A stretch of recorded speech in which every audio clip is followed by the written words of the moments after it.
ഹജ്ജ് കർമ്മങ്ങൾ ഇന്ന് ആരംഭിക്കും. തീർത്ഥാടകർ മിനായിലേക്ക് നീങ്ങിക്കൊണ്ടിരിക്കുകയാണ്. നാളെയാണ് അറഫ സംഗമം. മക്കയിൽ നിന്ന് ജലീൽ കണ്ണമംഗലം തത്സമയം ചേരുന്നു. Jaleel, good morning. Good morning എസ്കൈൻ. ഈ തമ്പുകളുടെ നഗരമായ മിനായിൽ താമസിക്കുന്നതോടെയാണ് ഹജ്ജ് കർമ്മങ്ങൾ ആരംഭിക്കുന്നത്. മിനയിലും മക്കയിലും അറഫയിലും മുസ്ദലിഫയിലും ഒക്കെ ആയി 6 ദിവസം വരെ നീണ്ടു നിൽക്കുന്ന കർമ്മങ്ങളാണ്, പ്രതീകാത്മക ചടങ്ങുകളാണ് ഹജ്ജ് കർമ്മങ്ങൾ. അതായത് തിങ്കളാഴ്ച വരെ നീണ്ടു നിൽക്കുന്ന കർമ്മങ്ങളാണ്. ഹജ്ജ് കർമ്മങ്ങൾക്കായി വളരെ വിപുലമായ സൗകര്യങ്ങളാണ് മിനായിൽ ഒരുക്കിയിരിക്കുന്നത്. ഇന്ത്യയിൽ നിന്നുള്ള തീർത്ഥാടകരെല്ലാം ഏതാണ്ട് ഇന്നലെ രാത്രിയോടെ തന്നെ മിനായിൽ എത്തിച്ചേർന്നു. ഞാനിപ്പോൾ ഉള്ളത് മക്കയിലെ അസീസിയയിലാണ്. ഈ കാണുന്ന ബിൽഡിങ്ങിലൊക്കെയാണ് ഇന്ത്യയിൽ നിന്നുള്ള തീർത്ഥാടകർ താമസിക്കുന്നത്. ഇവിടെ താമസിക്കുന്ന ഭൂരിഭാഗം തീർത്ഥാടകരും ഇതിനകം മിനായിൽ എത്തിച്ചേർന്നു. ഏതാനും ചില തീർത്ഥാടകർ കൂടി ഇനി പോകാൻ ബാക്കിയുണ്ട്. ഇന്ന് ഉച്ചയ്ക്ക് മുമ്പായി എല്ലാ തീർത്ഥാടകരും മിനായിൽ എത്തിച്ചേരും. ഇന്ന് പകൽ മുഴുവൻ മിനായിൽ താമസിക്കുക എന്നതാണ് ഹജ്ജിന്റെ ആദ്യത്തെ കർമ്മം. പ്രത്യേകിച്ച് മറ്റുള്ള കർമ്മങ്ങളൊന്നും നിർവഹിക്കാനില്ല. ആരാധനാ കർമ്മങ്ങളും പ്രാർത്ഥനകളുമായി മിനായിലെ തമ്പുകളിൽ തീർത്ഥാടകർ കഴിയും. യൗമു തർവിയ എന്നാണ് ഇന്നത്തെ ദിവസം അറിയപ്പെടുന്നത്. അതായത് നാളത്തെ വിശ്രമ ദിനം. നാളത്തെ ഹജ്ജിന്റെ ഏറ്റവും പ്രധാന കർമ്മമായ അറഫ സംഗമത്തിനായുള്ള തയ്യാറെടുപ്പായാണ് ഇന്നത്തെ മിനായിലെ താമസം, ഇന്നത്തെ മിനായിലെ കർമ്മം കണക്കാക്കപ്പെടുന്നത്.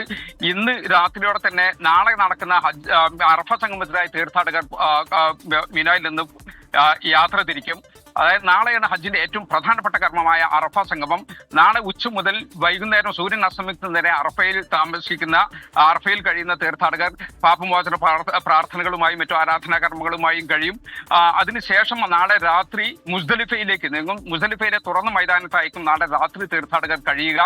മറ്റന്നാൾ രാവിലെ തീർത്ഥാടകർ വീണ്ടും മിനായിൽ തിരിച്ചെത്തി ജംറകളിൽ കല്ലേർ കർമ്മം നിർവഹിക്കും.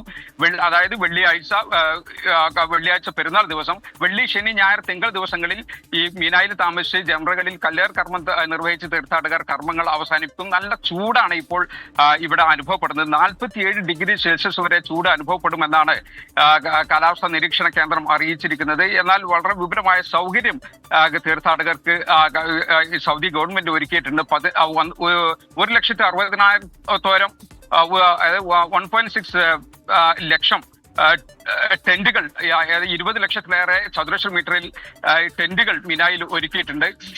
അതോടൊപ്പം തന്നെ 15 ലക്ഷത്തിലേറെ വിദേശ തീർത്ഥാടകരാണ് ഇതുവരെ വിദേശ രാജ്യങ്ങളിൽ നിന്നും ഹജ്ജിന് എത്തിയിരിക്കുന്നത്. കരമാർഗവും കടൽ മാർഗവും അതോടൊപ്പം തന്നെ വിമാനമാർഗവും ഒക്കെ 7000-ഓളം വിമാനങ്ങളാണ് വിദേശ ഹജ്ജ് തീർത്ഥാടകർക്ക് ഇതുവരെ സർവീസ് നടത്തിയത്.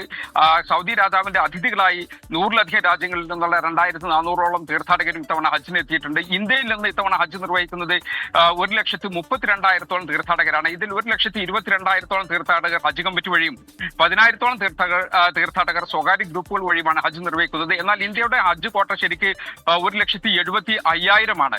ഇതിൽ 42,000-ഓളം തീർത്ഥാടകർക്ക്, അതായത് സ്വകാര്യ ഗ്രൂപ്പിലെ 42,000-ഓളം തീർത്ഥാടകർക്ക് ഇത്തവണ ഹജ്ജ് നിർവഹിക്കാൻ സാധിച്ചിട്ടില്ല. അതിനുള്ള കാരണം മക്കയിലും മദീനയിലുമായി തീർത്ഥാടകർക്ക് ഒരുക്കിയ സൗകര്യങ്ങളുമായി ബന്ധപ്പെട്ട കാര്യങ്ങൾ ഈ സൗദി ഹജ്ജ് ഉംറ മന്ത്രാലയത്തിന്റെ നുസുക്ക് പ്ലാറ്റ്ഫോമിൽ അപ്ഡേറ്റ് ചെയ്യുന്നതിൽ വീഴ്ച സംഭവിച്ചതാണ്. ഏതായാലും ഒരു പക്ഷേ ചരിത്രത്തിൽ ആദ്യമായിട്ടായിരിക്കും 42,000-ഓളം തീർത്ഥാടകർക്ക്, ഇന്ത്യൻ തീർത്ഥാടകർക്ക് ഹജ്ജിനുള്ള അവസരം നഷ്ടപ്പെടുന്നത്. ഏതായാലും തീർത്ഥാടകർ മീനായിലേക്ക് നീങ്ങിക്കൊണ്ടിരിക്കുകയാണ്. തിങ്കളാഴ്ചയോടെ ഹജ്ജ് കർമ്മങ്ങൾ അവസാനിക്കും.